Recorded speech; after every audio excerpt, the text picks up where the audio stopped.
6 years ago, Thomas Hargrave banished Emily, pregnant and alone, to the slums. Now, a street urchin with his green eyes stares up at him, his son, alive, and Thomas's world shatters. Hi, lovely soul. If you're enjoying this story, a like or subscribe would help more than you know. And if you feel comfortable, tell me where you're watching from. I smile every time I read your comments. Chapter 1. The Banishment. The afternoon light filtered through the tall windows of Lord Thomas Hargrave's study, casting long shadows across the mahogany desk where he sat reviewing correspondence. Outside, London hummed with the sounds of carriages and street vendors, but within these walls, everything was ordered, controlled, perfect. Thomas picked up the latest letter from Lord Blackwood, reading it for the third time that day. The railway investment opportunity was extraordinary, a chance to secure not just his financial future, but to cement his position among London's most influential men. Blackwood's words were carefully chosen. This venture requires partners of impeccable reputation and unquestionable character. I can think of no one more suitable than yourself, Hargrave. Impeccable reputation. The words seemed to glow on the page. A soft knock interrupted his thoughts. "Come in," he called, setting the letter aside. The door opened, and Emily stepped into the study. She wore her usual simple grey dress, her chestnut hair pinned neatly beneath her cap. But there was something different about her today. Her hands trembled slightly as she closed the door behind her, and she wouldn't quite meet his eyes. "My lord," she said quietly, then caught herself. When they were alone, she never used his title. "Thomas, might I have a word? A private word?" He gestured to the chair across from his desk, watching as she crossed the room. She moved through his study with the ease of familiarity, straightening a stack of papers that had gone askew, her fingers brushing the edge of his desk in that unconscious way she had. She knew this room as well as he did. She knew how he took his tea without asking. She knew which books he reached for when he was troubled. For a moment, seeing her there, Thomas felt his carefully maintained composure soften. The months of stolen moments, whispered conversations, the way she looked at him as though he were more than just his title, it all rushed back. Then he remembered himself, straightened in his chair, became Lord Hargrave once more. "What is it, Emily?" She sat on the edge of the chair, her hands clasped tightly in her lap. I've been trying to find the right words for weeks now." She took a shaky breath. "There's no delicate way to say this, so I'll simply say it. I'm with child."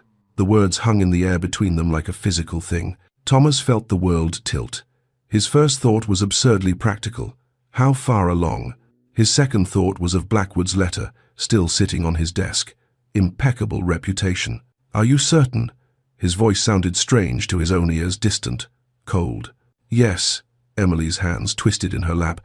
"I'm certain. I've known for nearly a month, but I wanted to be sure before I—" She looked up at him then, and he saw hope warring with fear in her brown eyes. "I know this complicates things, Thomas. I know it's not what we planned, but we could find a way. Perhaps a quiet marriage, somewhere outside London, or marriage." The word came out sharper than he intended. She flinched but pressed on. "We could say I'm a distant cousin, recently widowed. No one would question." "Stop!" Thomas stood abruptly, his chair scraping against the floor. His mind was racing, spiraling through possibilities, each one worse than the last. His father's voice echoed in his memory.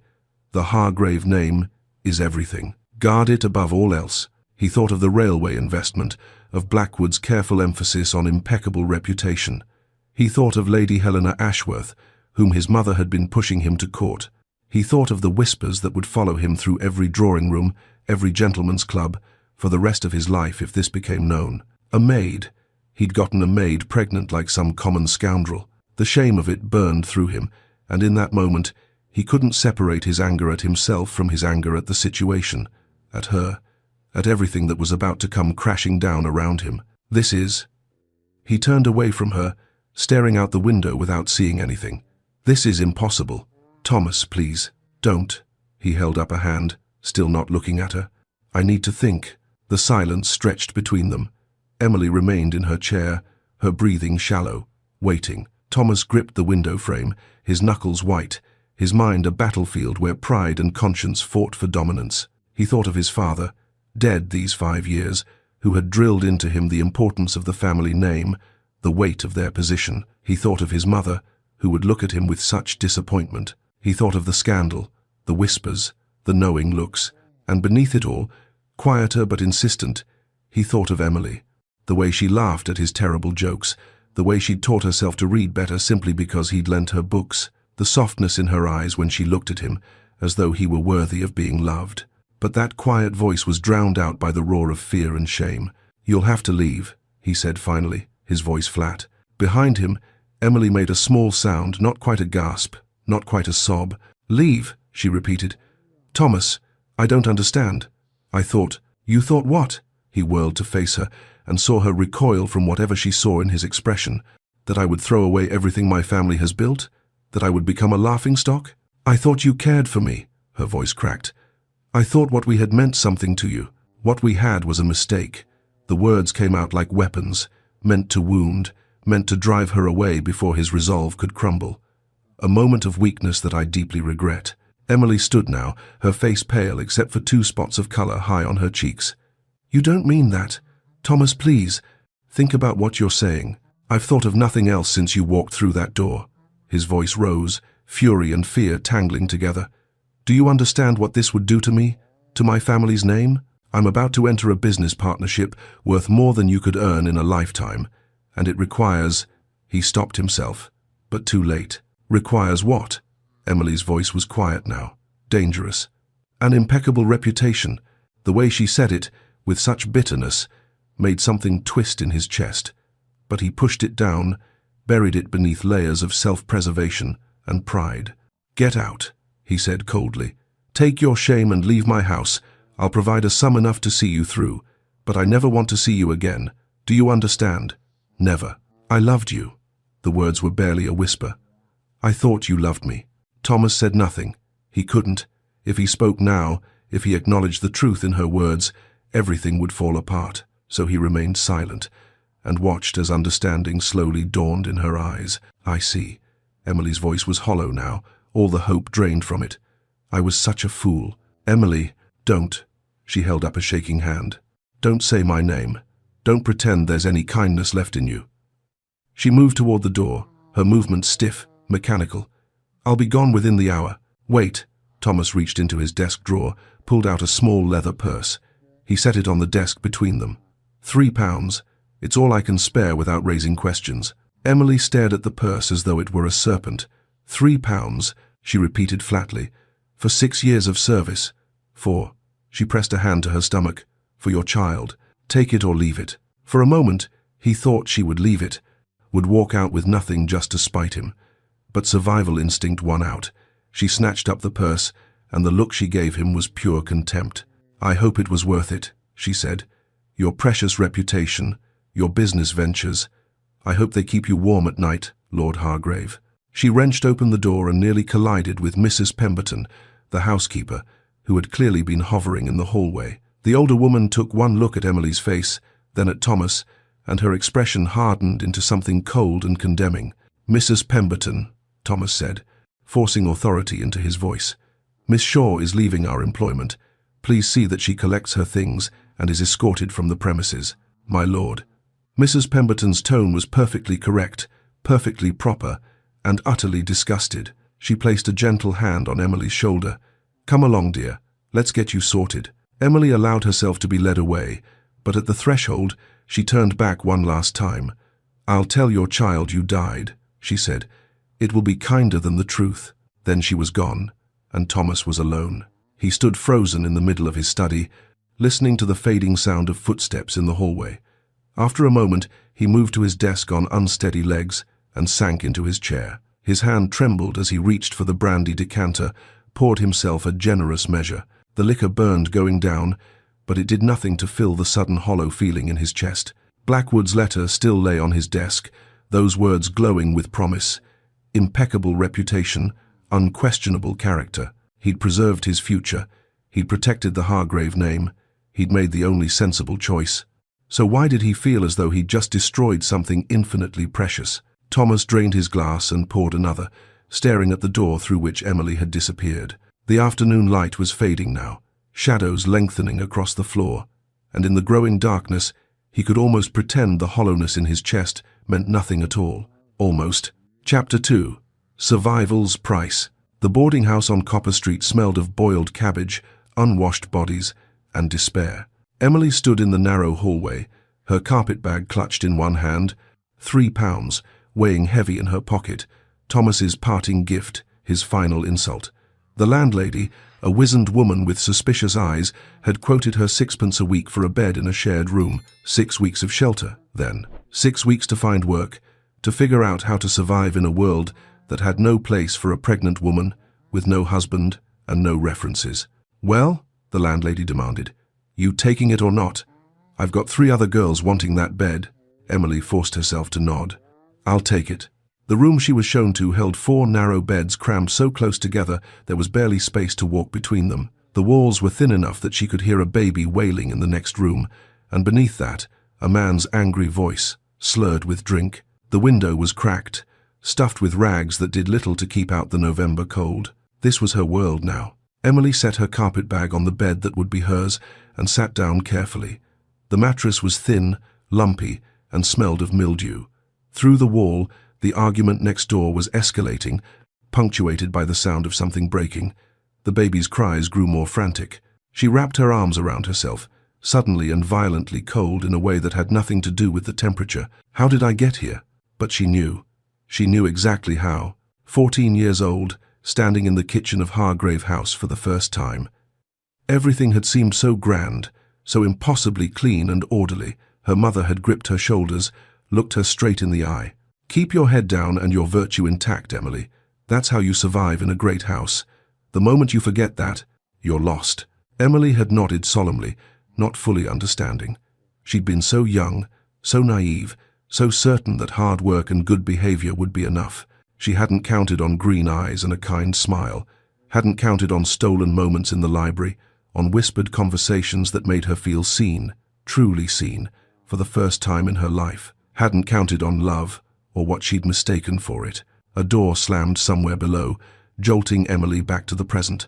One of her roommates had returned a girl who looked barely older than Emily herself, her face hard, despite her youth. "New, are you?" the girl asked, not unkindly. "First rule, keep your valuables on your person. Second rule, don't ask questions. Third rule, mind your own business and expect everyone else to mind theirs." "Thank you," Emily managed. The girl shrugged and threw herself onto her own bed, asleep within minutes despite the noise surrounding them. Emily lay down fully clothed, pulling the thin blanket up to her chin. The cold seeped through the walls, through the floorboards, into her very bones. In the next room, the baby had finally quieted, but now she could hear a woman coughing, deep and rattling. She pressed her hand against her stomach, still flat, still showing no sign of the life growing within. "I'll find a way," she whispered into the darkness. "I promise you, I'll find a way." The next 3 days were a lesson in humiliation. Emily tried the big houses first, the ones that might need a scullery maid or a laundress, but without references, without anyone to vouch for her character, the housekeepers turned her away before she could even finish explaining. One took in her neat appearance, her proper speech, and narrowed her eyes suspiciously. "What's a girl like you doing without references?" she demanded. "What did you do to get dismissed?" Emily had no answer that wouldn't make things worse. She tried the factories next, the textile mills that were always looking for workers. But the foreman took one look at her, really looked, and she saw recognition dawn in his eyes. He could tell, somehow, perhaps something in the way she carried herself, or perhaps he'd simply seen too many desperate women to be fooled. "Can't use you," he said flatly.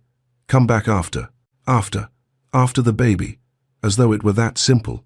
By the 4th day, Emily's £3 had dwindled to £2.08. The boarding house took its weekly due.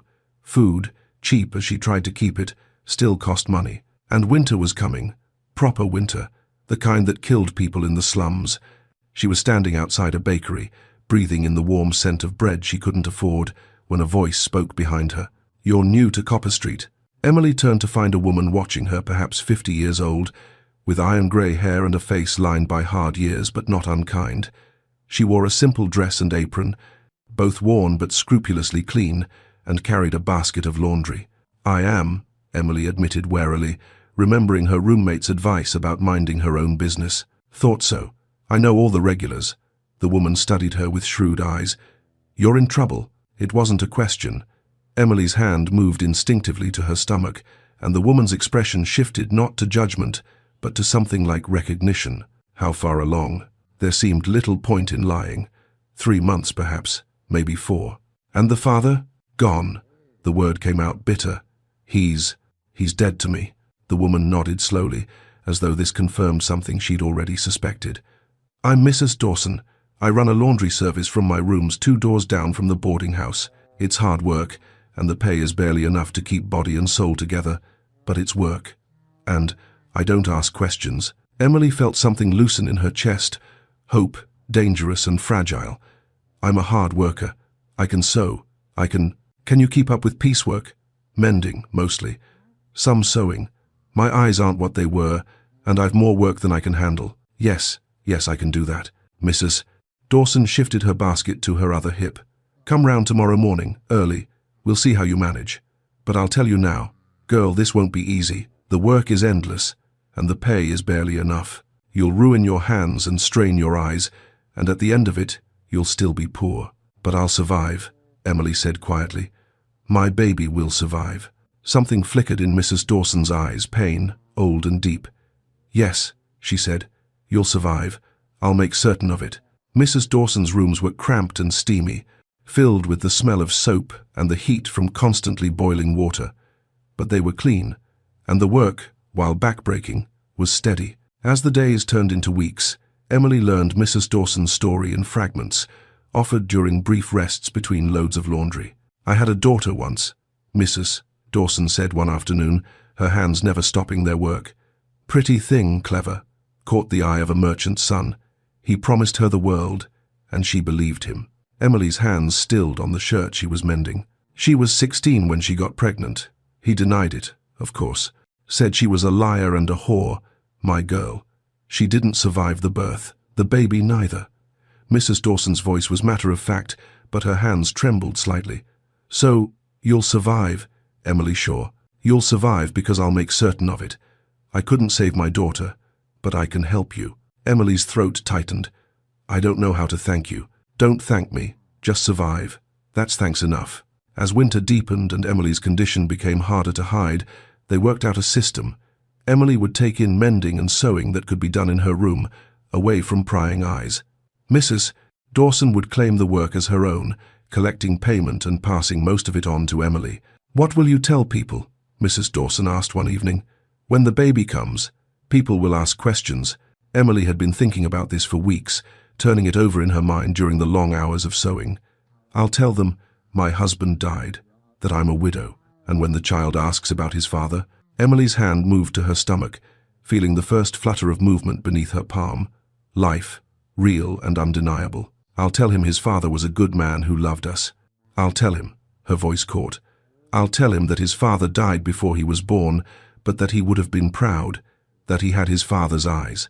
It was a lie, but it was a kind lie, a protective lie.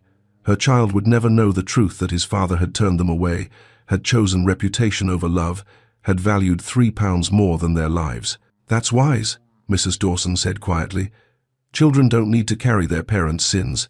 Late that night, long after Mrs. Dawson had gone to bed, Emily sat by candlelight in her corner of the shared room, mending a gentleman's shirt.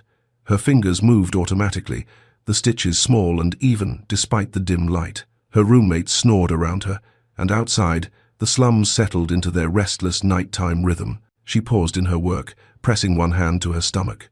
The baby moved beneath her palm, stronger now, more insistent. Real. You are wanted, Emily whispered into the darkness. Whatever else happens, whatever hardships we face, you need to know that. You are wanted. You are loved. She bent back to her work, her eyes stinging with tears she refused to shed. Thomas Hargrave had made his choice. He'd chosen his pristine reputation, his business ventures, his comfortable life. But she would make a different choice. Every day, every stitch, every coin earned, it was all a choice. To survive, to persevere, to love this child enough for 2 parents. The candle flickered, casting dancing shadows on the wall. Emily's hands never stopped moving. That will be enough, she told her unborn child. It has to be enough. And in the cold, cramped room that smelled of poverty and desperation, Emily Shaw chose to believe it. Chapter 3. The Cost of Choices. Year 1. 1875.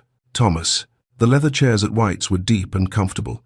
The brandy was excellent, and Lord Blackwood was in an expansive mood. Around them, gentlemen conducted business in hushed tones, the air thick with cigar smoke and the quiet rustle of newspapers. "To our partnership," Blackwood said, raising his glass. "The railway expansion will make us both very wealthy men, Hargrave."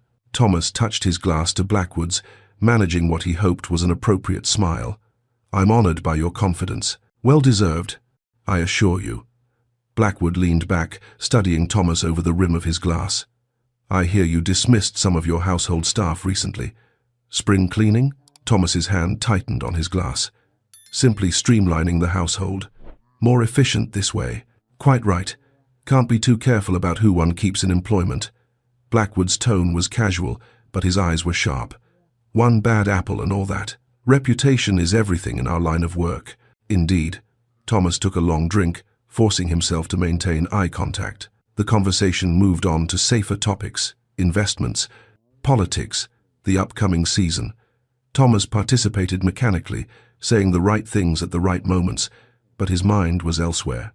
When he finally returned home that evening, the townhouse felt cavernous. His footsteps echoed in the hallway as he made his way to his study, past the servants' quarters where Emily had once lived. He paused outside the door, the one that had been hers. Mrs. Pemberton had been dismissed shortly after Emily left. She'd made her disapproval too clear to ignore. The new housekeeper, Mrs. Thornton, was older, efficient, and mercifully incurious.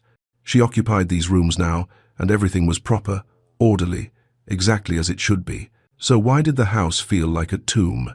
Thomas continued to his study, poured himself another brandy, and tried not to think about where Emily might be. He'd made inquiries, discreet ones, shortly after she'd left. His man of business had reported that she'd taken a room in the East End, but Thomas had stopped him before he could say more. What would be the point of knowing? The thing was done. His reputation was intact, his business prospects excellent. He'd made the only sensible choice. He repeated this to himself like a prayer, but the hollow feeling in his chest remained. Emily. The pain was worse than anything Emily had imagined. "That's it, girl. Breathe through it," Mrs. Dawson urged, pressing a cool cloth to Emily's forehead. "You're doing well." Emily wanted to laugh at that or scream. She was lying on a narrow bed in a cramped room, biting down on a leather strap to keep from crying out and disturbing the other tenants. This wasn't well. This was survival at its most brutal. "I can see the head," Mrs. Dawson said. "One more push, Emily. One more." Emily bore down with the last of her strength, and suddenly the pressure released. A moment of terrifying silence, then a cry, thin and reedy, but unmistakably alive. "A boy," Mrs. Dawson announced, her voice thick with emotion. "You have a son." She placed the baby on Emily's chest, still attached by the cord, and Emily looked down at him through tears. He was red-faced and angry, his tiny fists waving, and when he opened his eyes, green. Unmistakably, devastatingly green. Thomas's eyes stared up at her from her son's face. Emily's heart broke and mended in the same instant. This child was both a reminder of everything she'd lost and a promise of everything she'd gained. He was hers. Completely, utterly hers. "Hello," she whispered, touching his impossibly small hand, his fingers wrapped around hers with surprising strength. "Hello, James." She'd chosen the name weeks ago. James, steady, solid, nothing like the aristocratic Thomas. Her son would be James Shaw, and he would grow up knowing he was wanted. "Your father was a good man," Emily told him, the lie coming easily now that she'd practiced it so many times in her mind. "He died before you were born, but he loved us. He had green eyes, just like yours. You have his eyes." James made a small sound, nuzzling against her, and Emily held him closer. Let him have Thomas's eyes. Let him have that much. But everything else, his character, his values, his heart, those would be hers to shape. Mrs. Dawson moved quietly around the room, cleaning up, giving them this moment. When she finally spoke, her voice was gentle. "You'll be a good mother, Emily Shaw. That boy is lucky to have you." Emily pressed her lips to James's forehead, breathing in his impossibly sweet scent. "I'll make sure he knows he's loved. That will be enough." Year 3, 1877. Thomas. Lady Helena Ashworth was everything a gentleman could want in a wife. Beautiful, accomplished, well-connected, with a dowry substantial enough to be respectable, but not so large as to be vulgar. She played the pianoforte beautifully, spoke French fluently, and had exactly the right opinions on every social matter. Thomas had been courting her for 3 months, and everyone agreed they were an ideal match. The garden party at the Ashworth estate was the perfect setting for a proposal. The weather was fine, the roses were in bloom, and Lady Helena had maneuvered him away from the main gathering with a skill that suggested she knew what was coming. "It's lovely here, don't you think?" she said, her hand light on his arm. "So peaceful." "Very lovely," Thomas agreed automatically. They walked in silence for a moment, following a path that led to a secluded bench overlooking the garden. This was the moment. Thomas reached into his pocket, feeling the small box he'd placed there that morning. Then he saw them. At the far end of the garden, near the servants' entrance, a woman stood with a small boy, perhaps 3 years old. She was adjusting his cap, laughing at something he'd said. The boy reached up to touch her face, and she caught his hand and kissed it. The tenderness of the gesture struck Thomas like a physical blow. His child would be 3 years old now. Perhaps a girl with Emily's soft brown eyes, or a boy with Lord Hargrave? Thomas realized he'd stopped walking. Lady Helena was looking at him with concern, and his hand had gone slack on her arm. "Are you quite well? You've gone pale." Thomas's throat felt tight. "Forgive me. I'm not feeling well. Perhaps something I ate." The concern in Lady Helena's eyes shifted to something else, disappointment, perhaps, or suspicion. She was no fool. She'd certainly noticed that while he'd been an attentive suitor, he'd never been an ardent one. "Of course," she said, her tone cooling slightly. "Shall I call for your carriage? I think it best if I return to London. I have some business matters that require attention." It was a transparent excuse, and they both knew it. But Lady Helena was too well-bred to call him on it. She simply inclined her head and allowed him to escort her back to the house. Thomas left within the hour. By the time he reached his country estate, the sun was setting, and he was alone with his thoughts, a state he'd been avoiding for 3 years. That night, he learned that Lady Helena had accepted an offer from Lord Pemberton. The news came with knowing looks and whispered speculation about the peculiar Lord Hargrave, who seemed strangely reluctant to settle down. Let them whisper. What did it matter? Emily. Mr. Davies was a kind man. That was the first thing Emily had noticed about him when she'd started buying her provisions from his shop 2 years ago. He always added a little extra to her order, an extra apple for James, a bit more cheese than she'd paid for. Small kindnesses that made a difference when every penny counted. He'd started asking her to walk with him on Sunday afternoons 6 months ago.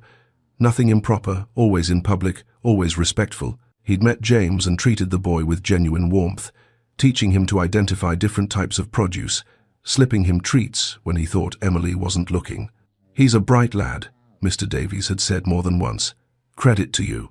Now, on a mild spring evening, they stood outside his shop after closing, and Mr. Davies was clearing his throat nervously.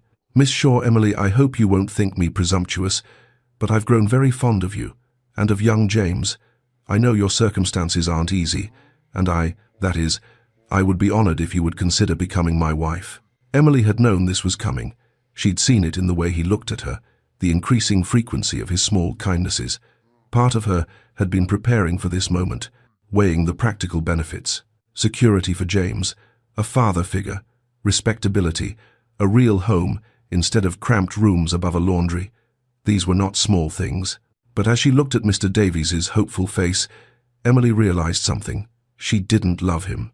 More importantly, she didn't need him. 6 years ago, she'd been a frightened girl dependent on a man's whims. Now she was a skilled seamstress with a growing list of clients. She'd built something on her own, small, yes, precarious, certainly, but hers. Independence she'd earned through countless late nights and calloused fingers. "Mr. Davies," she said gently, "you do me great honor. You're a good man, and you've been kind to James and me. But I can't accept." His face fell. Is it because of James's father? Because I don't care about—" "No," Emily interrupted. "It's not about him. It's about me. I've built a life for myself and my son. It's not much, but it's ours, and I'm not ready to give that up."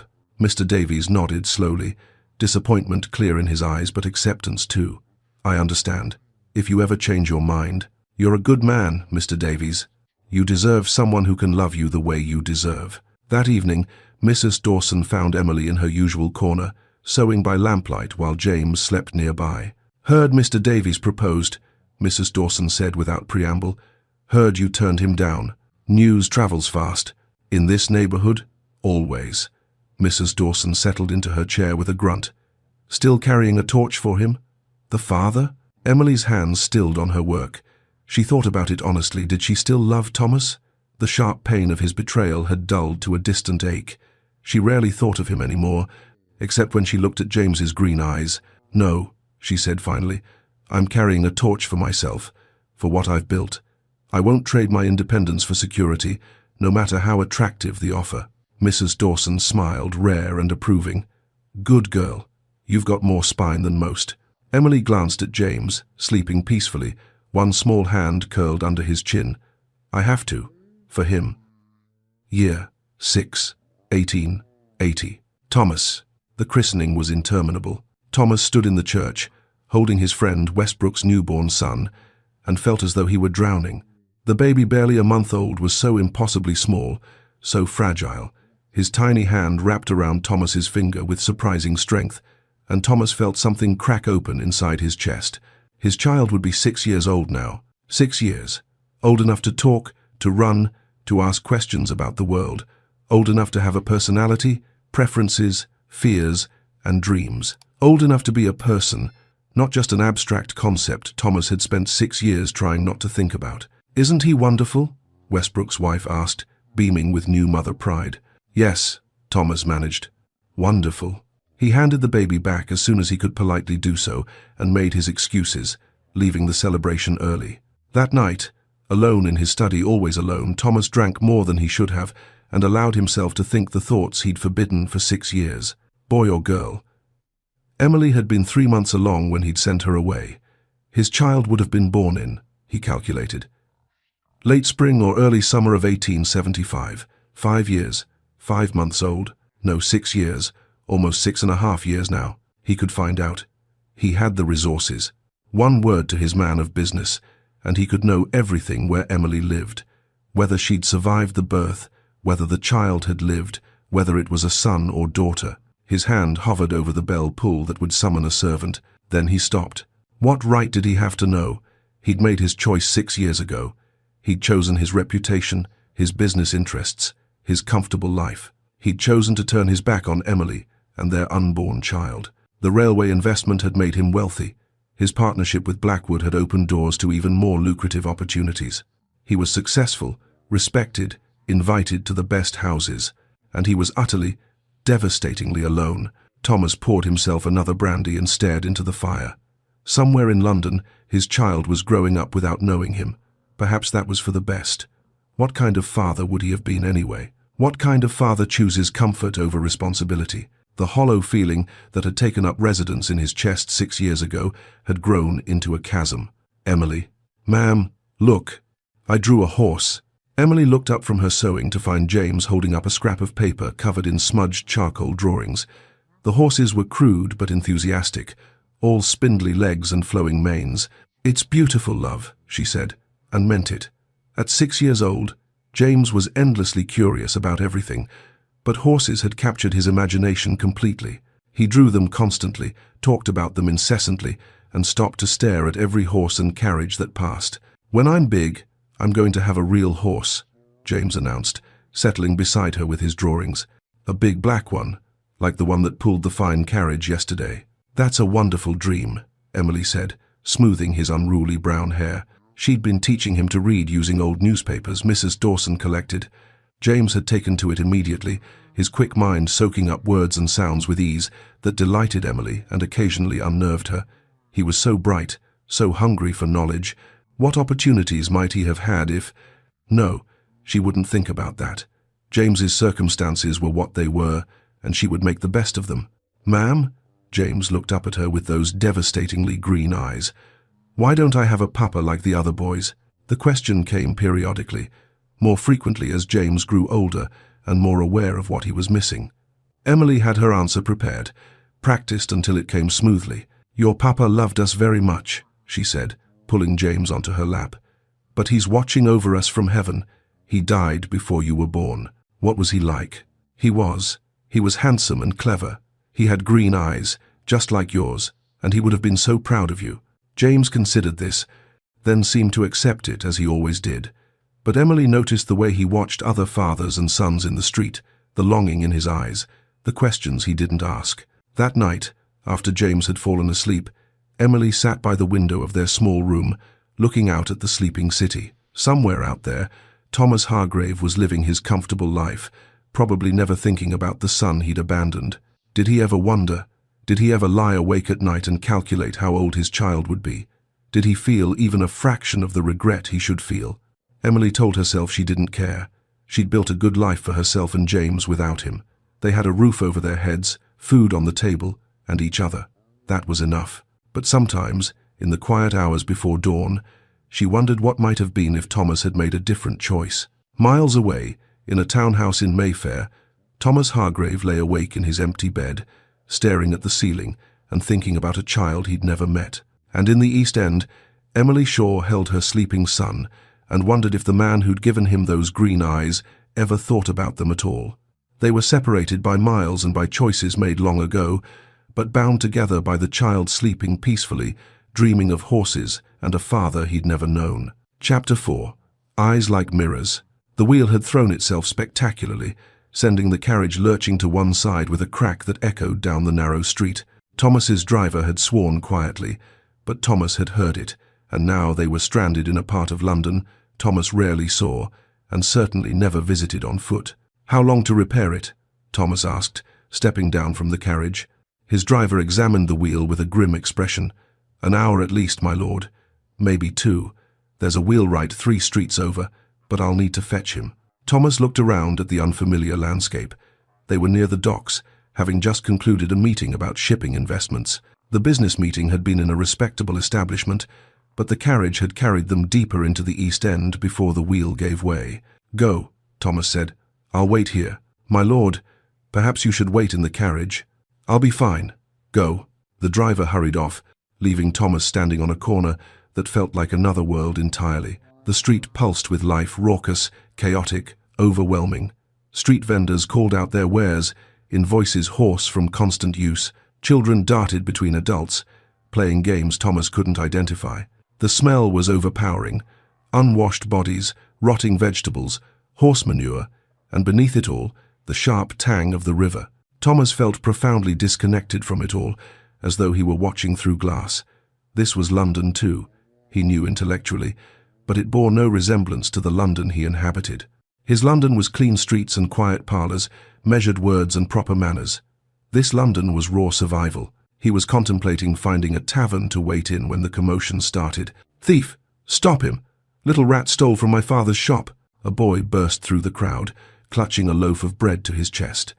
He was small, perhaps 6 or 7, with wild brown hair and ragged clothes that had been patched so many times they were more patch than original fabric. But he moved with the confidence of someone who knew these streets intimately, ducking and weaving through the crowd with practiced ease. Behind him, an older boy, perhaps 14, gave chase, red-faced and furious. Thomas watched with detached curiosity as the smaller boy dodged around a fruit cart, slipped between 2 arguing men, and made a sharp turn that would have lost his pursuer if not for... The collision happened so fast Thomas had no time to brace himself. The boy ran directly into his legs with enough force to bounce backward, landing hard on the cobblestones. The bread went flying. Time seemed to slow. The boy looked up, breathing hard, clearly preparing to apologize or perhaps to run again, and Thomas looked down. Green eyes met green eyes. Thomas felt the world tilt. Those eyes, his eyes, the Hargrave green that had been passed down through 5 generations, stared up at him from a face smudged with dirt and too thin by half, but the eyes were unmistakable. Impossible to deny. "Sorry, sir. I didn't mean..." the boy started, scrambling to his feet. Then the older boy caught up, grabbing the smaller one by the collar. "Got you, you little thief." Thomas stood frozen, unable to speak, unable to think beyond the thundering realization. "This is my son. I wasn't stealing." The boy twisted in his captor's grip with impressive determination. "I was buying it. I have money. Look." He dug into his pocket with his free hand and produced 3 pennies, holding them up for inspection. "See? 3 pence for the loaf. That's what your charge is. I was going to pay, but you started chasing me before I could." The older boy hesitated, looking at the coins, then at Thomas, who was still staring in dumbstruck silence. Perhaps seeing a gentleman watching made him uncertain of his position. "He still ran," the older boy said, but with less conviction. "Because you were chasing me." The smaller boy wrenched himself free with a final twist and quickly scooped up the fallen bread, brushing it off. "I didn't do nothing wrong." The older boy, clearly unsure what to do with a gentleman as witness, muttered something under his breath and stalked off. The smaller boy straightened his ragged jacket with an odd sort of dignity, a gesture so familiar it made Thomas's chest ache. He'd seen his father make that exact movement 100 times, adjusting his coat after a difficult conversation, reclaiming composure through ritual. "Thank you for standing there, sir," the boy said, clutching his bread. "Sometimes that's enough. People don't like causing trouble when there's a gentleman watching." Thomas opened his mouth, but no words came out. What could he possibly say? The boy tilted his head, studying Thomas with unsettling intensity.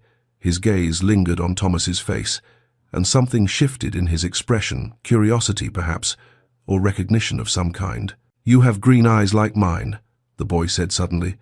"Ma'am says my papa had green eyes. She says I have his eyes exactly." The words hit Thomas like a physical blow. He tried to speak, tried to ask the boy's name, tried to say anything, but his throat had closed completely. The boy waited a moment, as though expecting a response. When none came, he shrugged with the easy acceptance of a child used to adults being strange. "I have to get home before Ma'am worries," he said. "Thank you again, sir." And then he was gone, darting into the crowd with the same practiced ease he'd shown before, disappearing into the churning mass of humanity as though he'd never been there at all. Thomas stood frozen in the middle of the street, staring at the space where the boy had vanished. Around him, life continued, vendors calling, children playing, the city moving in its endless rhythm. But Thomas couldn't move, couldn't breathe, couldn't think beyond the single, shattering realization. My son. That was my son. 6 years old, ragged and too thin, clutching 3 pennies and a loaf of bread like treasures, running through the streets, chased and accused, with no one to protect him, with Thomas's eyes in his face and Thomas's gesture in his movements, and absolutely no idea who Thomas was. Ma'am says my papa had green eyes, so Emily had told him, had given their son the truth in that small detail at least. Had she told him Thomas was dead? She must have. What else would she say? That his father had abandoned them both? That he'd valued reputation over their lives? My lord? Thomas turned to find his driver approaching with the wheelwright in tow. How long had he been standing here? Minutes? Hours? Time had lost all meaning. "Are you quite well, my lord? You look unwell." Thomas's voice came out rough, unfamiliar. "I'm fine." See to the wheel. But he wasn't fine. As they worked on the carriage, Thomas remained rooted to his spot, scanning the crowd desperately for another glimpse of brown hair and green eyes. The boy didn't reappear. The ride back to Mayfair passed in a blur. Thomas was dimly aware of the driver speaking to him, asking questions he didn't hear and couldn't answer. His mind was full of green eyes and 3 pennies, and a small, proud voice saying, "I wasn't stealing." His son, alive and real, and running through the streets like any other slum child. His son, who thought his father was dead. His son, who'd stood there talking to him and hadn't known. By the time the carriage reached his townhouse, Thomas's hands were shaking. He climbed down mechanically, ignoring his driver's concerned questions, and walked inside on unsteady legs. In his study, he poured himself brandy with trembling hands and collapsed into his chair. The amber liquid sloshed over the rim of the glass, but he didn't notice. For 6 years, Thomas had managed not to know. He'd kept his son abstract, theoretical, a choice he'd made that he didn't allow himself to examine too closely. He'd refused to find out if Emily had survived, if the child had lived, if it was a boy or a girl. He'd built walls around that part of his past and pretended it didn't exist. But now he knew. Now he'd seen. Green eyes in a thin face, his father's gesture in a child's movements, 3 pennies clutched like a fortune, the odd dignity of a boy who'd done nothing wrong defending himself to an accuser. "You have green eyes like mine." Thomas set down his glass before he dropped it. His whole body was shaking now, trembling with the weight of what he'd seen, what he'd done, what he'd lost. Somewhere in the slums of London, His son was going home to Emily with a loaf of bread, and neither of them knew that Thomas had finally seen what he'd been running from for 6 years. The carefully constructed denial that had allowed Thomas to live with himself shattered completely, leaving him sitting alone in his comfortable study, surrounded by the trappings of success that suddenly meant nothing at all. My son, Thomas thought, and the hollowness in his chest became a chasm that threatened to swallow him whole. Chapter 5. Watching from the shadows. Thomas didn't sleep that night. He lay in his bed staring at the ceiling, seeing green eyes every time he closed his own. When dawn finally broke, he abandoned any pretense of rest and dressed quickly, his hands still unsteady. He had to know. He had to see them again. By mid-morning, Thomas found himself back in the East End, standing on the corner where his carriage had broken down the day before. In the daylight, the streets looked different, less threatening perhaps, but no less foreign. He felt conspicuous in his fine coat and polished boots, but no one paid him much attention. Gentlemen occasionally ventured into these areas on business, after all. Thomas approached a street vendor selling roasted chestnuts, an older man who seemed to have a permanent station on the corner. "Excuse me," Thomas said, keeping his voice casual. "Yesterday there was a boy here, brown hair, about 6 years old. He ran into me. Do you know him?" The vendor squinted up at Thomas, assessing. "Might do. Why are you asking?" Thomas had prepared for this. "He dropped something. I'd like to return it." The lie came surprisingly easily. The vendor's expression softened slightly. "Sharp lad. That one. Lives with his mam above the laundry on Copper Street." He pointed down a narrow lane. "Emily Shaw, good woman, works herself to the bone for that boy. You'll find them there most days." Thomas's heart stopped at hearing her name spoken aloud. Emily Shaw. She'd kept her maiden name then, or perhaps she'd taken a false married name to avoid scandal and then simply stopped using it. Either way, she was alive. They were both alive. "Thank you," Thomas managed, pressing a coin into the vendor's hand, far too much for the information, but he didn't care. "You're generous?" "Sir," the vendor said, pocketing the coin with a knowing look. "But if you're thinking what I think you're thinking, tread careful. Miss Shaw's had enough troubles without—" "I mean them no harm," Thomas interrupted. "I simply wish to return what was lost." Another lie. Or perhaps not. Perhaps he did want to return something, though what he'd taken couldn't be given back with mere words or money. Thomas found Copper Street easily enough. It was narrow and shabby, the buildings leaning toward each other as though for support. The laundry was on the ground floor of a particularly worn structure, steam visible through the windows even from the street. He stationed himself across the road, partially hidden in the doorway of an abandoned shop, and waited. He didn't have to wait long. Within an hour, Emily emerged. Thomas felt his breath catch. She looked older, of course she did. 6 years had passed, but the changes went deeper than mere age. She was thinner, her face showing the sharp edges of someone who'd known real hunger. Her dress was shabby but clean, carefully mended in multiple places. Her hair, once glossy chestnut, was pulled back severely, showing threads of premature grey. But she moved with purpose, with strength he didn't remember from before. This wasn't the uncertain young maid who'd stood in his study 6 years ago. This was a woman who'd survived. Thomas watched her walk down the street, a basket over her arm, and felt shame settle over him like a physical weight. Over the following days, Thomas returned again and again.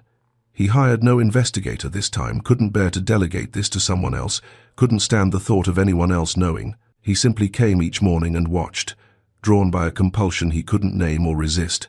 He learned their rhythms.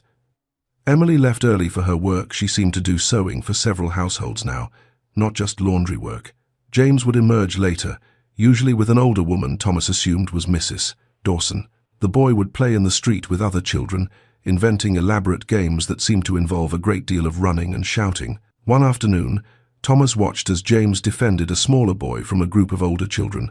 The bullies had cornered the smaller child, clearly intent on taking whatever he had in his pockets. James had inserted himself between them, small and ragged but utterly fearless. "Leave him alone," James said, his voice carrying across the street. "He's half your size. Pick on someone who can fight back." "Like you?" one of the older boys sneered. "If that's what it takes." The older boys had laughed, but something in James's stance, or perhaps the small crowd of adults who'd stopped to watch, made them back down. They'd left with muttered threats, and James had helped the smaller boy up, checking him for injuries with a gentleness that made Thomas's throat tight. The boy had principles, courage, a sense of justice that no one had taught him, because Thomas certainly hadn't been there to do so. Another day, Thomas followed at a distance as Emily and James went to the market. He watched as Emily taught James arithmetic, using apples from a vendor's cart. "If we buy 3 apples at 2 pence each, how much will it cost us?" James's face scrunched in concentration. 2, 4, 6 pence. Exactly right. Emily's face transformed when she smiled at their son, all the hardness falling away, revealing the girl Thomas had known. "You're so clever, my love." "Can we afford 6 pence for apples, ma'am?" "Today we can. Mrs. Henderson paid me for the dress I finished, and she gave me a little extra." James beamed and carefully selected 3 apples, examining each one with the seriousness of someone making an important decision. Thomas watched them walk away together, Emily's hand on James's shoulder, the boy chattering about something that made Emily laugh. They were poor, desperately so, by the standards Thomas knew, but they weren't defeated. There was joy there, small and hard-won, but real. He'd denied them this.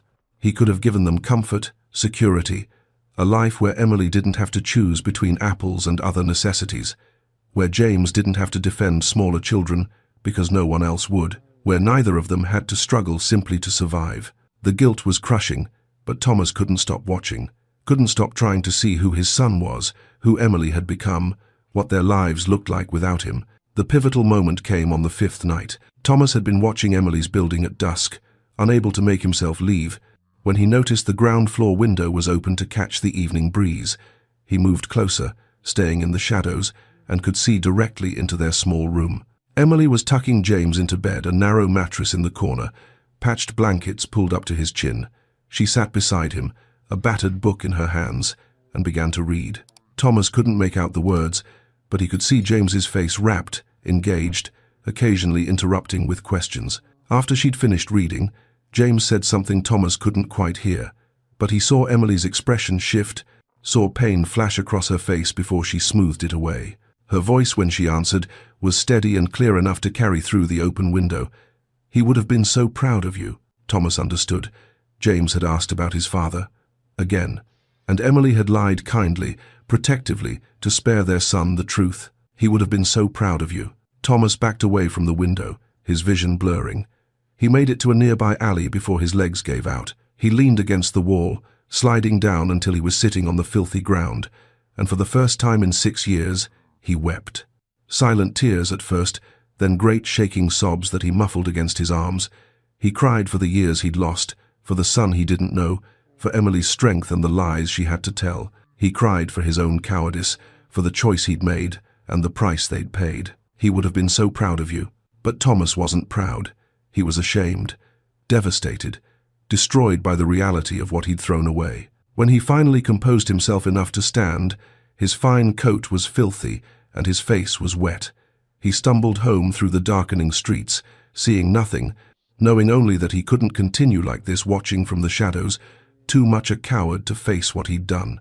Mrs. Dawson had noticed the gentleman on the 3rd day. She said nothing to Emily, not yet, but she watched him watching, saw the way he stared at their building, at Emily when she passed, at James when he played in the street. She noted his fine clothes, his obvious discomfort in the neighborhood, the desperate look in his eyes. She'd seen that look before, years ago, in different circumstances, but she recognized it.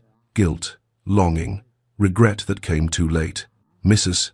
Dawson kept her suspicions to herself, but she stayed vigilant. If this man meant to cause trouble for Emily and James, he'd have to go through her first. And she'd protected Emily once before. She'd do it again if necessary. But something in the way the gentleman watched the raw pain in his face when he looked at them made her wonder if trouble was what he intended, or if he was simply a man finally confronting the consequences of his choices. She'd wait and watch, and if he approached Emily or James, she'd be ready. Chapter 6. The Reckoning. Mrs. Dawson waited until James had gone out to play before she spoke. "There's been a gentleman watching the house," she said without preamble, her hands continuing their work folding linens. "Well-dressed, fine coat, expensive boots. He's been here near every day for a week now. I'd wager he's watching for you." Emily's hands stilled on the shirt she was mending. Her heart began to pound, though whether from fear or something else, she couldn't say. "What does he look like?" Her voice came out steady, which surprised her. "Tall, Dark hair, going grey at the temples, green eyes. Mrs. Dawson looked up, her gaze sharp. Green eyes just like your boy's. Thomas. The name came out as barely a whisper. I thought as much. Mrs. Dawson set down her folding. Question is, what are you going to do about it? Emily's mind raced. Thomas had found them. After 6 years of silence, of building a life without him, of telling James stories about a father who died loving them, Thomas had found them, and he'd been watching like a coward, from the shadows, too afraid to face what he'd done. Something hardened in Emily's chest.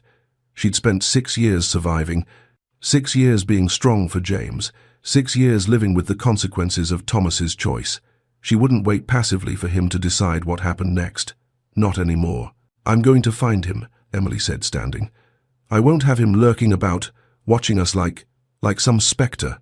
If he wants something, he can face me directly. Mrs. Dawson nodded approvingly. I'll watch James. You take as long as you need. Emily changed into her best dress, still shabby, still mended, but clean and presentable. She pinned her hair carefully and looked at herself in the small mirror. 6 years had changed her. She wasn't the frightened girl who'd stood in Thomas's study, begging him to reconsider. She was a woman now, hardened by necessity, strengthened by survival. She was ready. Emily found him the next evening, exactly where Mrs. Dawson said he'd be, across the street from their building, standing in the shadow of a doorway as though he had any right to be there. She didn't hesitate. She marched across the street, her footsteps sharp on the cobblestones, and stopped directly in front of him. I know you've been watching us, she said, her voice cutting through the evening air. What do you want? Thomas startled, clearly caught off guard. In the fading light, Emily could see he looked terrible, haggard, hollow-eyed, as though he hadn't slept properly in days. Good, let him suffer even a fraction of what she'd endured. Emily, he stopped, seemed to struggle for words. I saw him, our son. I saw him and you what? Emily's voice was sharp as glass. Suddenly remembered we existed? It's been 6 years, Thomas. 6 years. I know it has. And he reached toward her, then stopped himself. Can we speak somewhere? Privately? No. The word came out flat, final. You don't get to come into my home. You gave up that right 6 years ago, when you threw us out of yours. Thomas flinched as though she'd struck him. Then perhaps we could walk?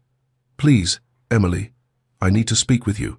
Emily wanted to refuse, wanted to turn her back on him the way he'd turned his back on her, but she thought of James, of his endless questions about his father, and knew this conversation had to happen eventually. Fine, she said. We'll walk along the Thames, but make it quick. I have work to finish tonight. They walked in tense silence through the darkening streets until they reached the embankment. The river stretched out before them, dark and sluggish, reflecting the last rays of sunset. Other people walked nearby, couples, workers heading home, but none close enough to overhear. Thomas spoke first, his voice hesitant and raw. When I saw him, when I looked into his eyes and saw... He stopped, swallowed hard. I can't stop thinking about him, about you, about what I did. What you did, Emily repeated, her voice cold. Let me tell you about what you did, Thomas, since you seem to need reminding. Do you know what the first winter was like? I was pregnant, alone, terrified. I had £3 to my name, your generous parting gift. I slept in a room with 4 other women, and I could hear rats in the walls at night. I was so cold I thought I might not survive until morning. Emily, I'm not finished. Her voice rose, 6 years of pain and anger finally finding release. I worked until my hands bled. I went hungry, so I could save money for when the baby came. I gave birth on a narrow bed with only one person to help me, biting down on leather so I wouldn't scream and disturb the other tenants. And every single day, every single moment of suffering, I thought about you in your comfortable townhouse, living your comfortable life, having chosen your reputation over us. I'm sorry. Thomas's voice broke. I know those words aren't enough. You're right. They're not. Emily turned to face him fully, and in the dim light, she saw tears on his face. She felt nothing. You want to know about your son. His name is James. He's 6 years old, and he's asked about you every single day of his life. Every day, Thomas. And every day, I've had to invent a story about a father who loved him but died before he was born. I made you a hero in his eyes, so he wouldn't have to know the truth that his father was a coward who couldn't stand the thought of scandal. I was a coward. Thomas's facade was crumbling now, tears flowing freely. I was terrified of scandal, of disappointing my family, of losing everything I thought mattered. But none of it, his voice caught. None of those reasons justify what I did to you. To him, to us. Emily felt something shift inside her chest. Not forgiveness, not yet, perhaps not ever, but something. Recognition, maybe, that this broken man in front of her was genuinely suffering, that his regret, at least, was real. "Why are you here, Thomas?" she asked, quieter now. "After 6 years, why now? What do you want?" Thomas met her eyes, and the raw pain in them was almost too much to bear. "I want to know him. I want to provide for you both. I want to try to be what I should have been 6 years ago, a father to my son. And," he hesitated, "and whatever you'll allow me to be to you." "It's too late for us," Emily said flatly. "Whatever we had died 6 years ago in your study. I know that. But James," Thomas's voice broke again. "Please, Emily, let me try to be his father. Let me try to make amends for what I've done." Emily studied him for a long moment. Part of her wanted to refuse, to protect James from the possibility of abandonment, to keep their small, hard-won life safe from Thomas's disruption.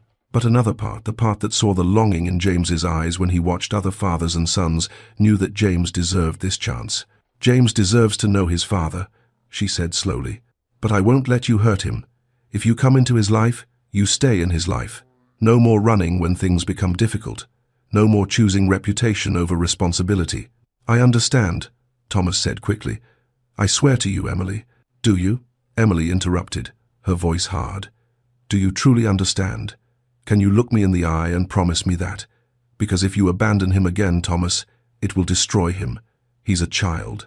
He won't understand that it's not his fault, that it's about your weakness and not his worth. And if you do that to him," her voice shook with suppressed fury, "if you do that to him, I will never forgive you. Not ever." Thomas stepped closer, close enough that she could see the desperation in his eyes. "I promise you, Emily, on whatever honor I have left, on anything you hold sacred, I will not abandon him again. I swear it."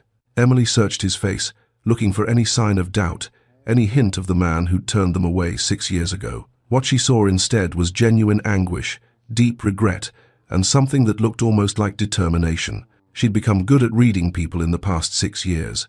Survival had taught her to recognize sincerity from manipulation, truth from convenient lies, and despite everything, despite her anger and her pain, she believed him. "All right," she said finally, and saw relief flood Thomas's face. "Come to Sunday dinner, 6 o'clock. Don't be late, and don't bring anything expensive that will make us uncomfortable in our own home." "Thank you," Thomas whispered. "Thank you, Emily. Don't thank me yet. I have to tell James the truth first, that his father didn't die, that he's been away, but wants to know him now." She turned to leave, then paused. "And Thomas, he's going to have questions, hard questions. You'll answer them honestly, or this ends before it begins. Do you understand?" "Yes, I understand." Emily began walking back toward Copper Street, but she'd only gone a few steps when she stopped once more. Without turning around, she said quietly, "You should know he has your eyes, your quick mind, and thankfully, none of your pride. He's brave and kind and clever. He's a good boy, Thomas, better than either of us." She didn't wait for a response. She walked away, leaving Thomas standing alone by the river, and didn't let herself cry until she was back in her own room with the door firmly closed. Mrs. Dawson found her there an hour later, sitting on her bed with her face in her hands. "James is with the neighbor's children," Mrs. Dawson said gently, sitting beside her. "Tell me what happened." Emily told her everything, the confrontation, the conversation, the agreement she'd made. When she finished, Mrs. Dawson was quiet for a long moment. "Are you sure about this?" she finally asked. "It's a risk, letting him back into your lives." "I know," Emily said, "but I can't keep telling James his father is dead when he's alive and wants to know him. James deserves that chance, even if it terrifies me." "And what about you? What do you deserve?" Emily thought about that. What did she deserve? Certainly not the years of struggle she'd endured, but perhaps not revenge either. Perhaps just closure, understanding, a chance for James to know his father without the shadow of lies between them. "I deserve to see him try," Emily said finally, "to see if he means what he says. And if he fails," she lifted her chin, Then at least James will know I tried to give him a father, and Thomas will know exactly what he's thrown away. Again, Mrs. Dawson squeezed her hand. You're stronger than I was, Emily Shaw. My daughter never got the chance to confront her child's father. You've given him the truth, and now we'll see what he does with it. Emily nodded, but inside, she was trembling. Sunday was 3 days away. 3 days to figure out how to tell James that everything she'd told him about his father was a lie. 3 days to prepare for Thomas Hargrave to enter their small, carefully built world. 3 days to hope she wasn't making the biggest mistake of her life. Chapter 7. Fragile Beginnings and Old Threats. Emily waited until the afternoon to tell James. She'd rehearsed the words 100 times, but now, facing her son's trusting green eyes, they all felt inadequate. James, love, come sit with me. I need to tell you something important. James abandoned his drawing's horses again, always horses, and climbed onto the bed beside her. What is it, ma'am? Emily took a deep breath. You know how I've told you that your papa died before you were born? James nodded solemnly. Well, that wasn't entirely true. I told you that because, her voice caught, because it was easier than the real truth. Your papa didn't die, James. He's alive, and he wants to meet you. James's face went through a series of expressions: confusion, understanding, then something darker, anger. He's alive? James's voice was small, but there was hurt underneath. Why didn't he come before? Didn't he want me? Emily felt her heart crack. It's complicated, love. That's not an answer. James stood up, his small hands balled into fists. You said he loved us. You said he would have been proud of me. Were those lies too? James, I don't want to meet him. James's voice broke.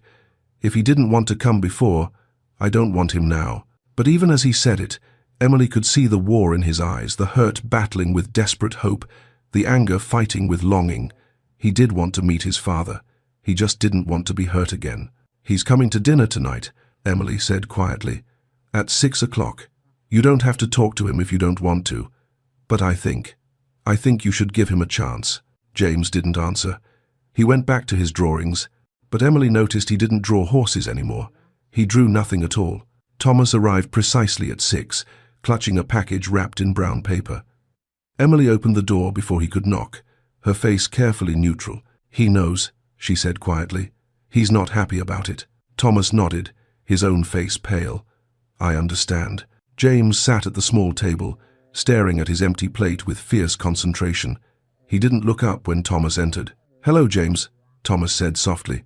Silence. Thomas set the package on the table. I brought you something. I made it myself. Despite his determination not to care, James's eyes flickered to the package. Slowly, as though against his will, he reached out and unwrapped it. Inside was a wooden horse, beautifully carved, with a flowing mane and delicate features. It was clearly made with skill and care, hours of work evident in every detail. James stared at it, his hands trembling slightly. Emily could see the battle on his face. He wanted it so badly, but accepting it felt like betraying his anger. You can keep it even if you hate me, Thomas said quietly. It's yours regardless. James picked up the horse, running his fingers over the smooth wood. It's nice, he whispered finally. Then, looking up at Thomas for the first time, where have you been? The bluntness of the question made Emily wince, but Thomas met James's eyes steadily. I made a terrible mistake, he said. When your mother told me about you, I was scared. I thought about what people would say, about scandal, about my reputation, and I chose those things over you and your mother. I sent you away, and I've regretted it every day since. Why didn't you come sooner then? Because I was a coward. I told myself it was better for you if I stayed away, but really, I was just afraid to face what I'd done. Are you rich? James asked, his tone accusatory. Yes. So we could have had food and warm clothes and a nice house, but you didn't want us to. Thomas flinched. Yes, that's exactly right. The honesty seemed to surprise James. He'd clearly expected excuses, justifications. The stark admission of guilt disarmed him slightly. I love horses, James said abruptly, changing the subject. I noticed your drawings, Thomas said, gesturing to the papers scattered nearby. They're very good. Have you seen real horses? Not just cart horses, but proper ones. I have. I keep several at my estate. Would you? Thomas hesitated. Would you like to see them sometime? James's eyes lit up despite himself. Really? Really? Whenever you'd like." The dinner that followed was stilted, awkward, but not hostile. James asked more questions, some innocent, some designed to wound. Thomas answered all of them honestly, never making excuses, never trying to minimize his failures. By the end of the evening, James hadn't forgiven Thomas, but he'd accepted the horse, and when Thomas said goodbye, James offered a tentative, "See you tomorrow?" that made Thomas's eyes suspiciously bright. "If that's all right with your mother," Thomas said, looking at Emily. Emily nodded once, and Thomas left with something that looked almost like hope on his face. Over the following weeks, Thomas became a fixture in their lives. He came every day after his business concluded, bringing small gifts, books, art supplies, sweets that James shared with the neighborhood children. He took James to see the horses, and Emily came along, watching as Thomas lifted James onto a gentle mare. The boys' delighted laughter filled something inside Emily she hadn't realized was empty. In the evenings, Thomas would read to James adventure stories that had the boy hanging on every word. Emily would sew in the corner, listening, watching her son slowly open up to his father. It wasn't perfect. James still had moments of anger, still asked pointed questions about why Thomas had stayed away so long. But slowly, tentatively, he was warming. One evening, after James had fallen asleep, Thomas lingered by the door. "Thank you," he said quietly to Emily, "for letting me know him. He's remarkable." "He is," Emily agreed. Then softer, "And he's mine, Thomas, remember that." "I know. I'm not trying to take him from you. I just want to be part of his life." Emily studied Thomas in the lamplight. He looked different than he had 6 years ago, older, yes, but also humbler, less certain of his place in the world, perhaps even better for it. "Don't make me regret this," she said. "I won't, I promise." Emily wanted to believe him. Watching James with Thomas, seeing her son's face light up when his father arrived, made her want to believe. But a small, cautious part of her remained vigilant, waiting for the other shoe to drop. It dropped 3 days later. Thomas arrived at the gentlemen's club for what he'd thought was a routine meeting, only to find Lord Blackwood waiting with a smile that didn't reach his eyes. "Hargrave, good of you to come." "Blackwood." Thomas took the offered seat, unease prickling at the back of his neck. "I've been hearing interesting rumors," Blackwood said, swirling his brandy. "About a street urchin. About visits to the slums. My business partners and I have invested significantly based on your reputation, Hargrave. Imagine my concern when I hear such whispers." Thomas's blood ran cold. "I don't know what you're referring to." "Don't insult my intelligence." Blackwood's voice hardened. "I have investigators. The boy is 6 years old, interesting timing that. And the mother, Emily Shaw, formerly Emily Shaw, your maid, dismissed rather suddenly 6 years ago." Thomas said nothing. What could he say? "Here's what's going to happen," Blackwood continued. "There's a new railway expansion opportunity in Manchester, highly lucrative. You're going to withdraw your interest in it, let me take the lead position, and this unfortunate situation remains private. Or," he paused for effect, "or I ensure every drawing room in London knows about your bastard son." Thomas felt the familiar fear grip him, the same fear that had made him turn Emily away 6 years ago. Scandal, ruin, social death. "I need time to think," he managed. "You have 24 hours. Choose wisely, Hargrave." Thomas left the club in a daze, Blackwood's words echoing in his head. By the time he reached home, his old instincts had taken over. Protect yourself. Protect your position. Minimize the damage. He spent the night calculating. He could give Emily a substantial sum, enough to buy a house in Cornwall, or even book passage to America. James could attend a good school, have a comfortable life, be free from the stigma of illegitimacy, and Thomas could maintain his place in society. It was generous, really, practical, the best solution for everyone. He repeated this to himself until he almost believed it. The next afternoon, Thomas arrived at Emily's with his proposal carefully prepared. "I've been thinking," he began, "about James's future, about what's best for him." Emily looked up from her sewing, immediately wary. "What do you mean?" "I've secured a sum of money, substantial, enough for you to buy a house in the countryside, Cornwall perhaps, or even passage to America. James could attend a good school, have opportunities he'll never have here." Emily's hands stilled. Her face went very pale, then flushed with color. "What brought this on?" "I want to provide for you both." "What brought this on?" Each word was sharp as a knife. Thomas hesitated, and that hesitation told Emily everything she needed to know. "Someone found out," she said flatly. "Someone knows about us, and you're trying to make us disappear again." "It's not like that." "It's exactly like that." Emily stood, her voice rising. "So, when it becomes difficult, you banish us again. When it threatens your precious reputation, we're disposable again. I'm trying to protect you both. From what? From scandal? From embarrassment? No, Thomas." Her voice shook with fury. "You're trying to protect yourself." From the next room, James had gone very still, listening to every word. "Emily, please, if you'd just listen. Get out." Her voice was deadly quiet now, which was somehow worse than the shouting. "I was a fool to trust you. You haven't changed at all. Emily, you made me a promise." Now she was shouting, tears streaming down her face. "You looked me in the eye and swore you wouldn't abandon him, and at the first sign of trouble, here you are. Trying to send us away with money like that makes it acceptable." She moved toward him, and Thomas backed toward the door. "Get out of my home. Get out and don't come back. Please, just let me explain." Emily physically pushed him, her hands against his chest, toward the door. "Get out! Get out! Get out!" Thomas stumbled into the hallway. The door slammed behind him, and he heard Emily's sobs through the thin wood, followed by Mrs. Dawson's voice, comforting. In the room, James sat frozen, clutching the wooden horse Thomas had made him. He'd heard everything, every word. He understood now. His father was ashamed of him. When it mattered, Thomas had chosen his reputation again. That night, James crawled into bed with Emily, something he hadn't done since he was very small. "I don't need a papa, ma'am," he whispered. "We're fine, just us. We've always been fine."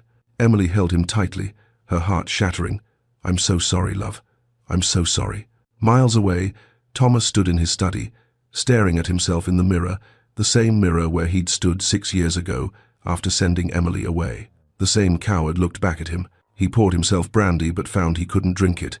He set the glass down and sank into his chair, head in his hands. What kind of man was he? At the first test, he'd failed again. He'd promised Emily he wouldn't abandon James, and he'd lasted barely 3 weeks before trying to send them away. He thought of James's bright laugh, the way he'd said "Papa" so tentatively, the trust that had been slowly building. Gone now, destroyed by Thomas's cowardice. He thought of Emily's strength, her willingness to give him a chance despite everything he'd done to her, and he'd betrayed that trust again. And he thought of Blackwood, of society, of reputation, the things he'd chosen over his family. Twice. The choice crystallized in Thomas's mind with sudden, painful clarity. He could have his comfortable life, his business partnerships, his place in society, or he could have his soul. He could not have both. For 6 years, he'd chosen comfort, and it had cost him everything that mattered. The question was, would he make the same choice again? Thomas sat in the darkness of his study, and for the first time in his life, truly understood what it meant to be at a crossroads. One path led back to safety, respectability, and the hollow emptiness he'd lived with for 6 years. The other led somewhere terrifying and uncertain but real. He had until tomorrow to decide who he wanted to be. Chapter 8. The Public Reckoning. The Ball. The Bellingham Ball was the pinnacle of the social season, a glittering affair where London's elite gathered to see and be seen, to conduct business in silk-lined corners, to secure advantageous marriages and profitable partnerships. The ballroom blazed with 1,000 candles, crystal chandeliers casting prismatic light across jewels and polished floors. Thomas Hargrave arrived late, dressed impeccably in black evening wear, but something about him was different. His eyes, usually guarded and distant, were clear, determined. He moved through the crowd with the air of a man who had made a decision and would not be swayed from it. Lord Blackwood spotted him immediately and approached with a smile that didn't reach his eyes. "Hargrave, glad you've come to your senses. I've begun the Manchester paperwork with your withdrawal. Smooth transition, minimal fuss. Well done for being reasonable about this unfortunate business." Thomas met Blackwood's gaze steadily. "You've misunderstood, Blackwood.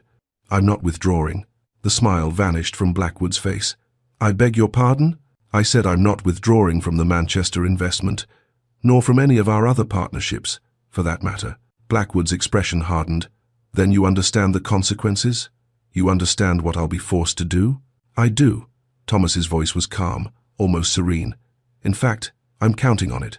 Before Blackwood could respond, Thomas moved away, leaving the older man staring after him with dawning fury. In the servants' corridor below stairs, Emily was arranging refreshments on silver trays. Mrs. Dawson worked beside her, having brought Emily along for the evening work. The Bellinghams paid well, and Emily needed every shilling she could earn, especially after the rupture with Thomas. "You didn't have to come tonight," Mrs. Dawson said quietly. "I know it's difficult, being here among all this." Emily shook her head. "The money's good, and I won't let pride starve my son."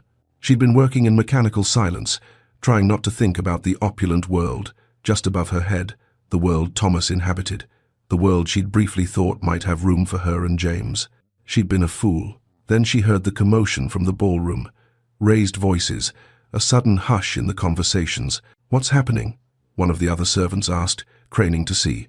Emily found herself moving toward the servants' entrance to the ballroom, drawn by something she couldn't name. Through the doorway, she could see the glittering crowd, and in the center, Thomas and Lord Blackwood, taking the floor with false solemnity. "Friends," Blackwood announced, his voice carrying through the suddenly silent ballroom, "I must raise a matter of moral importance. We trust those in our circles to uphold certain standards. When someone fails those standards, when someone proves himself unworthy of the confidence we've placed in him—" "Lord Blackwood is quite right," Thomas interrupted, stepping forward. "And I have failed those standards." The ballroom erupted in whispers. Emily's hand flew to her mouth. What was he doing? Thomas's voice cut through the murmurs, clear and steady. "6 years ago, I committed an act of profound cowardice. A young woman who trusted me, who worked in my household, told me she was carrying my child. And I turned her away." The whispers grew louder. Emily felt tears streaming down her face, but she couldn't look away. "I gave her a pittance, £3, and banished her to the streets, because I was more concerned with reputation than with basic human decency. I chose my comfort over her survival. I chose my social position over my own child." The crowd was shocked into silence now, every eye fixed on Thomas. "My son's name is James," Thomas continued, his voice growing stronger. "He is 6 years old, bright, kind, and brave, everything I was not. His mother is Miss Emily Shaw, a woman of far greater character than I have ever possessed. She has raised our son in poverty while I lived in comfort. She has worked herself to exhaustion while I attended balls like this one. She has been both mother and father to a child I abandoned." Emily was sobbing now, her hand pressed to her mouth to muffle the sound. Mrs. Dawson had moved beside her, a steadying hand on her shoulder. "I do not seek your forgiveness or understanding," Thomas said, addressing the room at large. "I seek only to acknowledge them publicly and to make amends for the suffering I have caused. James is my heir. He will inherit my estate, my titles, and my name if he chooses to accept them. As for your business ventures, Lord Blackwood," he turned to face the older man directly, "I withdraw from all partnerships with you, not because you forced me to, but because I choose my son over profit. I choose my family over business." He turned back to the crowd, and Emily could see the emotion in his face, raw, unguarded, real. "Many of you are parents. You understand the love one feels for a child. I denied myself that love for 6 years out of pride and fear. I won't deny it any longer, regardless of the cost." The ballroom had erupted into chaos, shocked conversations, scandalized gasps, a few scattered murmurs that might have been approval. Blackwood's face was purple with rage. "You're a fool, Hargrave. You've destroyed yourself for a bastard and a—" "Finish that sentence," Thomas said, his voice dropping to something cold and dangerous, "and I will call you out. That woman is worth 100 of you, and that boy is my son. My son." The crowd didn't know how to react. Some faces showed disgust, others showed grudging respect. Most showed pure shock. The scandal would be talked about for years. Thomas walked through the crowd, which parted before him like water. He moved through the entrance hall, and then he stopped, turned. His eyes found the servants' corridor, where Emily stood frozen. For a long moment, they simply looked at each other across the distance that separated their worlds. Thomas crossed to her, heedless of the watching eyes. "I don't expect you to forgive me," he said quietly, "but I needed you to know I chose you, both of you, finally." Then he was gone, walking out into the night, leaving his old life behind. Emily stood trembling in the doorway, tears streaming down her face, unable to process what had just happened. Mrs. Dawson squeezed her shoulder. "Come on, girl. Let's get you home." The aftermath. The next morning, Thomas's world had fundamentally changed. His breakfast table was covered with letters, nearly all of them unpleasant. business partners writing to sever their arrangements, friends politely distancing themselves, his club informing him that his membership was under review, pending investigation into matters of moral character. He read them all with a strange sense of detachment. Each one was a bridge burning, a door closing, a piece of his old life falling away, and he felt lighter. His solicitor, Mr. Pemberton, arrived mid-morning, wringing his hands nervously. "My lord, the scandal is extensive. Every drawing room in London is talking about last night. Your financial position remains stable, your investments are sound, your properties secure, but your social position," he trailed off delicately, "is ruined," Thomas finished calmly. "I understand. Some are calling you mad. Others are saying you were coerced, that there must be some explanation beyond. There is no other explanation. I did exactly what I said I did, and I'm not ashamed of it anymore." Thomas looked up at his solicitor. "Draw up the papers to establish a trust for James. A substantial one. Include provisions for his education, his future, and for Emily's security. I want them both provided for, regardless of what happens to me." Mr. Pemberton made notes, his expression carefully neutral. "Very good, my lord. And, forgive me for asking, but do you intend to marry Miss Shaw?" "I intend to ask her," Thomas said quietly, "but I don't expect her to accept. Not now. Perhaps not ever. She has every right to refuse me." Over the next 2 days, Thomas experienced his social exile firsthand. Former friends crossed the street to avoid him. Invitations dried up completely. Lady Ashworth, now Lady Pemberton, gave him a look of such contempt when their paths crossed that he felt it like a physical slap. But there were surprises too.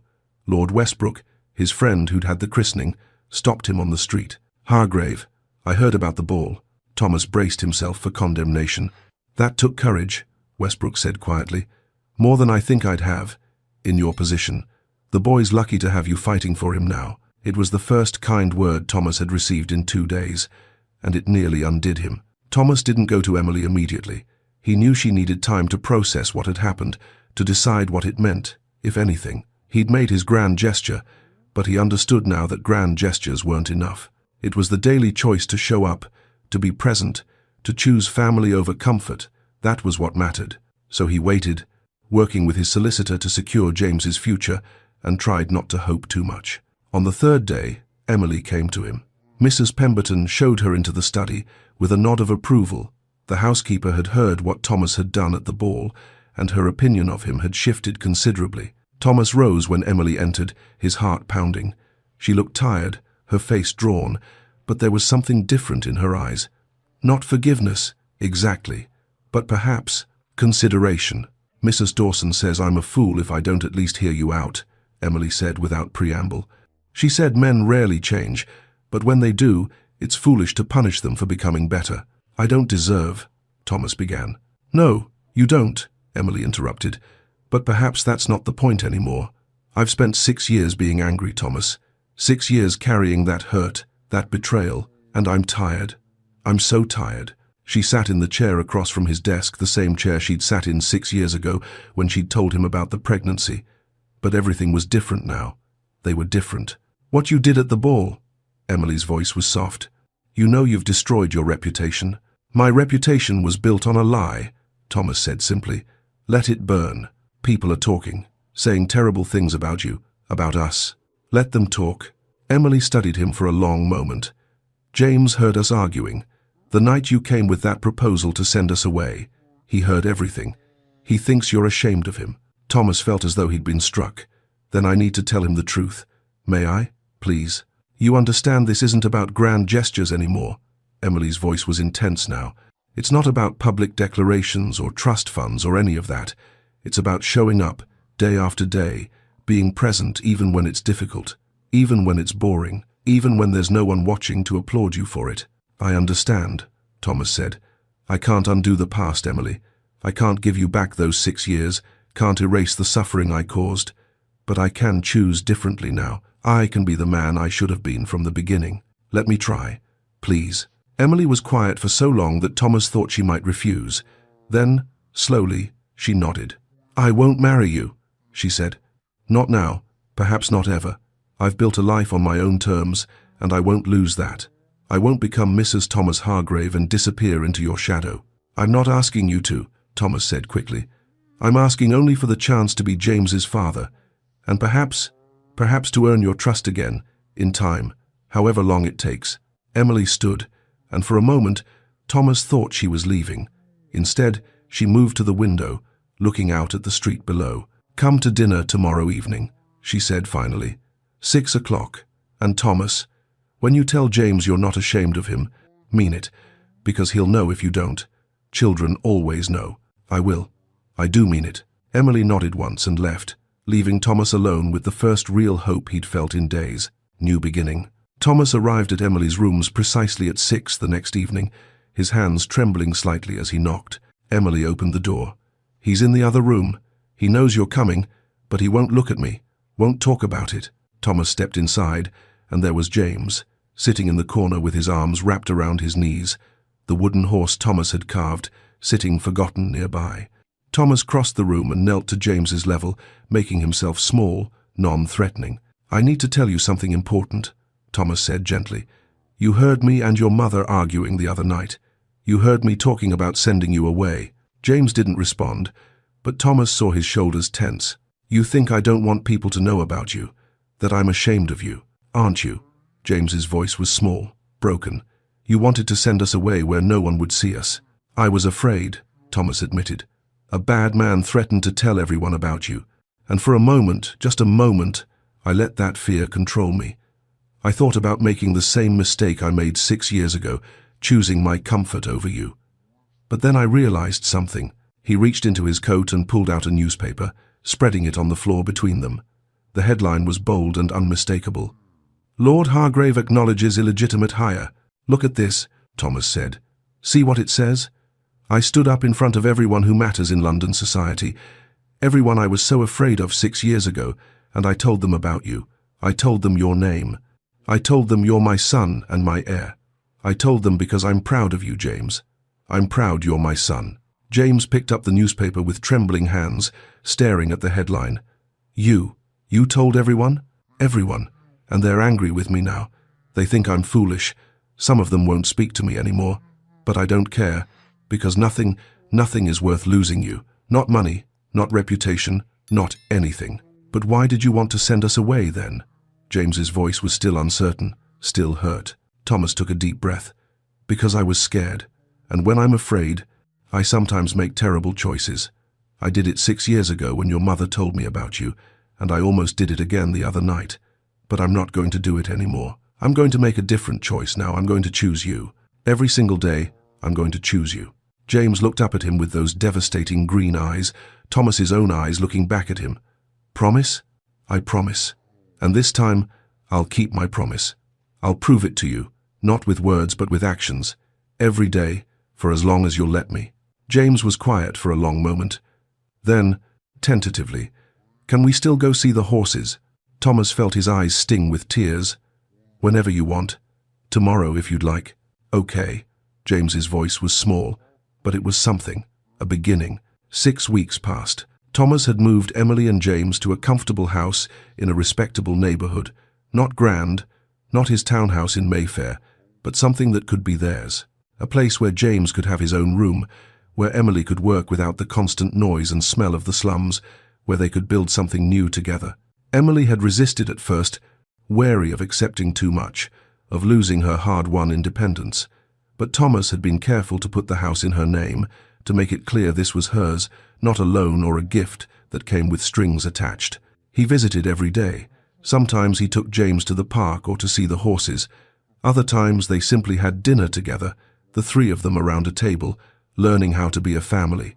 It wasn't easy. There were difficult conversations, moments of tension, old hurts that surfaced unexpectedly. But they were trying. All three of them were trying.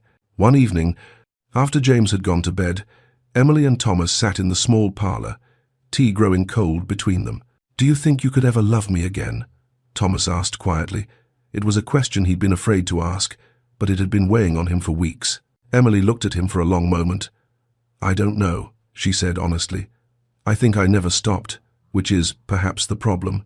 But love isn't enough, Thomas. There has to be respect, partnership, equality. I won't be the grateful former maid whose lucky Lord Hargrave deigned to acknowledge her. I would never, Thomas started, then stopped. You're right, I understand. Then, that's what I'll work toward. Respect, partnership, equality, for as long as it takes. It might take a very long time. I have time, all the time you need. Emily studied him, and something in her expression softened slightly. Ask me again in a year. I will, and the year after that, and the year after that, if necessary. Emily smiled, small but genuine. Good. The garden behind the house was modest but well kept, with enough space for James to run and play. Early autumn had arrived, painting the world in shades of gold and amber.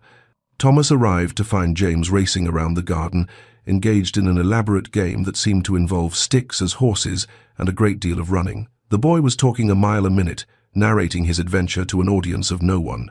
Emily sat on a bench near the house, mending clothes in the fading light, watching James with a soft smile. "Papa!" James spotted Thomas and ran over, waving a piece of paper. "Papa, look what I drew." Thomas knelt to examine it, 3 stick figures holding hands, standing in front of a house. The detail was crude, but the meaning was clear. "This is wonderful," Thomas said, genuinely moved. "Is this us?" "It's our family," James explained proudly. "Mam said families look different for everyone. Some have a mam and a papa who live together, and some have a mam and a papa who live in different houses. Ours is just ours." Thomas looked up at Emily, who met his gaze. Her expression was complicated, still wary, still cautious, but with warmth underneath. They were getting there. Slowly, painfully, but they were getting there. "Papa, Mam, come help me," James called, already running back toward his game. "I'm building a fort and I need architects. That's people who design buildings," he added importantly. Emily rose, setting aside her sewing.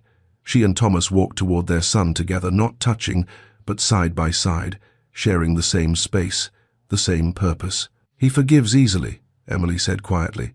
"Children do." "And you?" Thomas asked, hardly daring to hope. "I'm working on it. Ask me again in a year." "I will. And the year after that, and the year after that." Emily glanced at him, the smallest smile playing at her lips. "Good."